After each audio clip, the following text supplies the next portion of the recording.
ሰበር ዜናም የአብይ አህመድን አዲስ ቤተ መንግስት በመስራት ላይ የሚገኘው ካሳሁን ካርሎስን ጨምሮ በላይነህ ክንዴና ትልቅ ሰው ገዳሙ በአማራ ፋኖ እርምጃ ሊወሰድባቸው ስለመሆኑ ተነግሯል።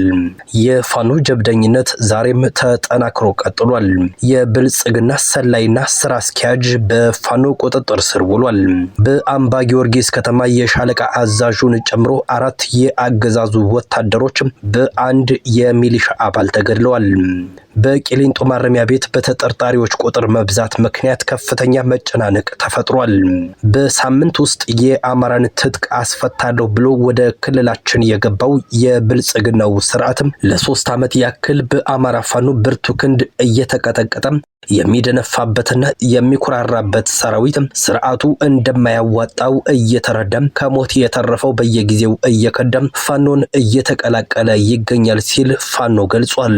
ጤና ይስጥልን ክቡራትና ክቡራን አድማጭ ተመልካቾች፣ ከኢትዮ ራይት በአርስቱ ያደመጣችኋቸውንና ሌሎችንም ትኩረት የሚሹ ጉዳዮችን አሰናድተን ቀርበናል። እስከ ዝግጅታችን ፍጻሜ አብረን እንቆይም።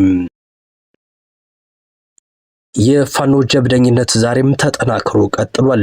የብልጽግና ሰላይና ስራ አስኪያጁ በፋኖ ቁጥጥር ስር ውሏል። ሎሚ አለምኔ ይባላል። የሰዴ ወረዳ የደብረ ሰላም ቀበሌ ስራ አስኪያጅ ነው። ከካቢኔ ጋር ተጠርንፎ ህዝባችን ላይ ሲያደርሰው የነበረ ግፍ ተነግሮ የሚያልቅ አይደለም ተብሏል። በበዓለ ገና ዕለት በፋኖቹ ቁጥጥር ስር ውሏል። ሁለተኛው ያብባል ጋሻው ድጎ ጽዮን ቢቡኝ ወረዳ የመሸገው የአገዛዙ ስብስብ ወደ ፋኖ ገብቶ እንዲሰለጠን ያደረገው እየሰለጠነ መረጃ እንዲሰጣቸው የተደረገና ሰልጥኖ ሲነቃበት ወደ ጠላት ተቀላቅሎ የገና በዓልን ምክንያት በማድረግ የፋኖችን እንቅስቃሴና ያሉበትን ለመመረጅ ዳግም ተልእኮ ተሰጥቶት ተመልምሎ ቀጠናው ድረስ እንደመጣም በተጠና ኦፕሬሽን በንስሮቹ እጅ ወድቋል። በሌላ መረጃም የአብይ አህመድን አዲስ ቤተ መንግስት በመስራት ላይ የሚገኘው ካሳሁን ካርሎስን ጨምሮ በላይነህ ክንዴና ትልቅ ሰው ገዳሙ በአማራ ፋኖ እርምጃ ሊወሰድባቸው ስለመሆኑ ተነግሯል። የአማራ ፋኖ ከተመሰረተበት ጊዜ ጀምሮ በተለያዩ እጅ አዙር አካሄዶች ከአገዛዙ ጋር በማበር የአማራን የዘመናት ጥያቄም በባህር በመልቀቅ የአማራን ህዝብ የመጥፋት አደጋ ተጋርጦበት በህይወት መስዋዕትነት እዚህ ብንደርስም የአማራ ተወላጅ የሆኑ ግን የአማራን ህዝብ የናቁና ትግሉን ያጨናገፉ ባለሀብቶች ከእኩይ ድርጊታቸው እንዲቆጠቡ የአማራ ፋኖ ቴዎድሮስ ህዝብ ተደጋጋሚ የማስጠንቀቂያ መልእክት ቢያደርሳቸውም ከድርጊታቸው ሊቆጠቡ ባለመቻላቸው እርምጃ ለመውሰድ እንደሚገደድ አስታውቋል። እነዚህ ባንዳ ባለሀብቶች የቴዎድሮስ እዝን እንዲያፈርሱ በአብይ ተልእኮ ተሰጧቸው እየሰሩ ያሉ ሲሆን እነሱም በቀዳሚነት የሚጠቀሰው ባህር ዳር ተወልዶ ያደገው የሀገሩን የከተማውን ህዝብ ወደ ጎን በመተውና ከአገዛዙ ኃይሎች ጋር በመመሳጠር ያለምንም ጫራታም የጎርጎራ ሪዞርትን የጣና ገዳማትን አደጋ ላይ በሚጥል መልኩ ታሪክን ለመሸጥ አመች እንዲሆን አድርጎ የሰራም ለዚህ እኩይ ተግባሩም ባህር ዳር ላይ የጣና እምብርት የቀድሞ ጊዮን ሆቴል በቀጥታ የተሰጠው ከዚህ አለፍ ሲልም የጨፍጫፊው አብይ አህመድን አዲስ ቤተ መንግስት በመገንባት ላይ የሚገኘው የእናት ጡት ነካሹ አቶ ካሳሁን ካርሎስ ቢኤ ነው ተብሏል። በሌላ በኩል አማራ የሚባልን ህዝብ ለመዝረፍ ብቻ የተነሳችው አንዳንድ ባንዳ ባለስልጣናትን በገንዘብ በማማለል በአዲስ አበባ ቦሌ በሚገኘው በፓስወርድ በሚከፈተው ባለ 3 ወለል ህንፃ ላይ የተለያዩ ሀገራት ውስኪን እያማረጠችና ሴት እያቀረበች የሀገርና የህዝብ ሀብት የወረሰችው ትልቅ ሰው ገዳሙ ናት ተብሏል። ይህች ሴት በተደጋጋሚ አርፋ እንድትቀመጥም የማስጠንቀቂያ ምክር ቢሰጣትም አሁን በስራዋ ላይ ገፍታበታለች ተብሏል። ተዋቸው ደርሶም አዲስ አበባ ስካይላይት ሆቴል ተቀምጦ ከባህር ዳር ወጣቶች እያስመጣም ተልእኮ ሰጥቶም እያሰማራ ይገኛል ተብሏል። በላይነህ ክንዴ በተለያዩ ሰራተኞቹ አማካኝነት ከዚህ በፊት ጠላት የቴዎድሮስ እዝ አመራርን ለከበበበት ዘመቻ በአብይ ታዞም 7 ሚሊዮን ብር ለጀነራሎቹ መስጠቱ ይታወሳል።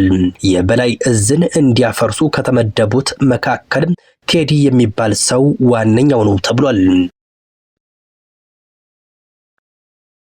በሌላ መረጃም በቂሊንጦ ማረሚያ ቤት በተጠርጣሪዎች ቁጥር መብዛት ምክንያት ከፍተኛ መጨናነቅ ተፈጥሯል ሲል ኢሰመኮ ገልጿል። የቂሊንጦ የጊዜ ቀጠሮ ማረፊያ ማዕከል መያዝ ከሚችለው በላይ ተጠርጣሪዎችን የያዘ በመሆኑ ከፍተኛ መጨናነቅ እንደተፈጠረ የኢትዮጵያ ሰብአዊ መብቶች ኮሚሽን ኢሰመኮ አስታውቋል። የሰብአዊ መብት ተሟጋቹ ይህንን ያስታወቀው የተቋሙ ከፍተኛ የስራ ኃላፊዎች በማዕከሉ ያደረጉትን ጉብኝት አስመልክቶ ባወጣው መግለጫ ነው። በማረሚያ ቤቱ ለአካለ መጠን ያልደረሱ ተጠርጣሪዎች ከሌሎች ተለይተው አለመያዛቸው፣ መዝጊያ የሌላቸው መጸዳጃና መታጠቢያ ቤቶችን ጨምሮ የተወሰኑ የውሃ ቧንቧዎች አገልግሎት ያቆሙ መሆናቸው ኢሰመኮ ትኩረት የሚሹ ጉዳዮች በማለት የገለጻቸው ናቸው። ከነዚህ በተጨማሪ በማረሚያ ቤቱ የተወሰኑ ዞኖች ለተጠርጣሪዎች በቂ የመንቀሳቀሻ ቦታ አለመኖሩ፣ ተጠርጣሪዎች ለመያዝ የሚፈቀድላቸው አነስተኛ የብር መጠን እስከ 200 ብር ብቻ መሆኑ፣ የሚያስፈልጓቸውን ሸቀጣ ሸቀጦች ለመግዛት አለመቻላቸው ሌላኛው ክፍተት ነው ብሏል። ተጠርጣሪዎች የሚፈልጓቸውን መጽሐፍት ለማስገባት መቸገራቸው፣ እንዲሁም ለአንድ ተጠርጣሪ የዕለት ቀለቡ የተመደበው 35 ብር ምግብ ለማቅረብ በቂ አለመሆኑ ትኩረት የሚሹ ጉዳዮች መሆናቸውን ኢሰመኮ በጉብኝቱ ለመገንዘብ ችሏል። በቂሊንጦ ማረሚያ ቤት የተፈጠረውን መጨናነቅ ለማስቀረት ፍርድ ቤት የተሰጣቸውን ሰዎች ወደ ቃሊቲ ከፍተኛ ማረሚያ ቤት ለማዛወር በማረሚያ ቤቱ እንደተወሰነ ገልጿል። ይህ መፍትሄ በፍጥነት ተግባራዊ እንዲደረግ የኢሰመኮ ዋና ኮሚሽነር አቶ ብርሃኑ አዴሎ አሳስበዋል። በሳምንቱ ውስጥ የአማራን ትጥቅ አስፈታለሁ ብሎ ወደ ክልላችን የገባው አረመኔው ስርዓት ለ3 ዓመት ያክል በአማራ ፋኖ ብርቱ ክንድ እየተቀጠቀጠ የሚደነፋበትና የሚኩራራበት ሰራዊቱ ስርዓቱ እንደማያዋጣው እየተረዳ ከሞት የተረፈው በየጊዜው እየከዳም ፋኖን እየተቀላቀለ ይገኛል ተብሏል። የቀረውም በገፍ እየተደመሰሰና እየተማረከ ሲሆን በገና ዋዜማ በጎጃም ስናን፣ በሸዋና በወሎ ቀጠናዎች የታየው ይኸው ነው ተብሏል። ስርዓቱ በአማራ ህዝብ ላይ ያልፈጸመው ወንጀል ያልሰራው ግፍ የለም። ጦርነቱ ከአማራ ምድር እንዳይወጣም ሆዳም የብልጽግና አመራርና የእናት ጡት ነካሽ ሚሊሻና አድማ ብተናን በተለያየ ጥቅማ ጥቅም እየደለለ አማራን በተለያየ መንገድ ከመጉዳቱም ባለፈም ወራሪው የብርሃኑ ጁላ ጦር በ10 ሺዎች የሚቆጠሩ ሴት እህቶቻችንንና እናቶቻችንን ደፍሯል፣ አስክሬንንም አቃጥሏል ብለዋል። በርካቶችንም ያለ ኃጢአታቸው አካላዊና ስነ ልቦናዊ ጉዳት አድርሶባቸዋል። በዚህ ያረከው አማራ ጠሉ የአብይ አህመድ ቡድን በየ3 ወሩ ግብር መሰብሰብ እየጀመረ ሲሆን በክልሉ ውስጥ ያሉ መሬቶችን በሊዝ እየሸጠም ለጥይት መግዣ እያዋለና ለሚሊሻም ለአድማ ብተና መደለያም ለቤት መስሪያ ቦታ እንሰጣለን እያለ ስለሆነ ድርጅታችንም ሆነ የእነብሴ ሳር ምድር ወረዳ ጊዜያዊ አስተዳደር የአማራ ፋኖ ትግል ከጀመረበት ሐምሌ 27 2018 ጀምሮ የሊዝ መሬት የገዛም ሆነ በባንዳነት ቦታ የተቀበለ እንዲሁም የባንዳ ቦታ የገዛ ሙሉ በሙሉ የሚወረስ መሆኑን ከዚህ ቀደም የገለጽን መሆኑን እያስታወስን ሰሞኑንም ሰላም አስከባሪ እያለም በከተማ ቦታ እየደለለም ምንም የማያውቁ ህፃናትና ወጣቶችን እያታለለም እያፈሳቸው ነው ብሏል።